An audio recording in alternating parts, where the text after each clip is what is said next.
കേരള കർഷക സംഘം മണലൂർ ഏരിയ സമ്മേളനം സമാപിച്ചു.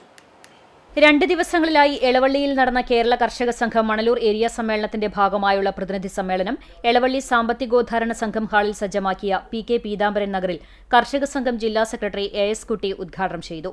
എ.കെ. ഹുസൈൻ, ലതി വേണുഗോപാൽ, കെ.വി. രാജേഷ് എന്നിവരടങ്ങിയ പ്രസീഡിയം സമ്മേളനം നിയന്ത്രിച്ചു. കെ.പി. അലി രക്തസാക്ഷി പ്രമേയവും സുമാ രമേശൻ അനുശോചന പ്രമേയവും അവതരിപ്പിച്ചു. Area secretary വി.എൻ. സുർജിത് പ്രവർത്തന റിപ്പോർട്ടിന്റെയും ജില്ലാ പ്രസിഡന്റ് പി.ആർ. വർഗീസ് സംഘടനാ റിപ്പോർട്ടിന്റെയും അവതരണം നടത്തി. ജില്ലാ എക്സിക്യൂട്ടീവ് അംഗങ്ങളായ ടി.വി. ഹരിദാസൻ, എം.എൻ. Sathyan, CPIM area secretary PA. രമേശൻ എന്നിവർ സംസാരിച്ചു. ഭാരവാഹികളായി AK. Hussain president, VN. Surjith secretary, K. Ragesh treasurer എന്നിവരെ തെരഞ്ഞെടുത്തു.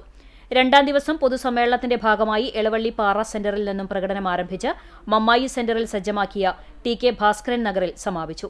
തുടർന്ന് ചേർന്ന പൊതുസമ്മേളനം മുൻ വിദ്യാഭ്യാസ വകുപ്പ് മന്ത്രി പ്രൊഫസർ സി. രവീന്ദ്രനാഥ് എം.എൽ.എ. ഉദ്ഘാടനം ചെയ്തു. കർഷക സംഘം ഏരിയ പ്രസിഡന്റ് എ.കെ. ഹുസൈൻ അധ്യക്ഷനായി.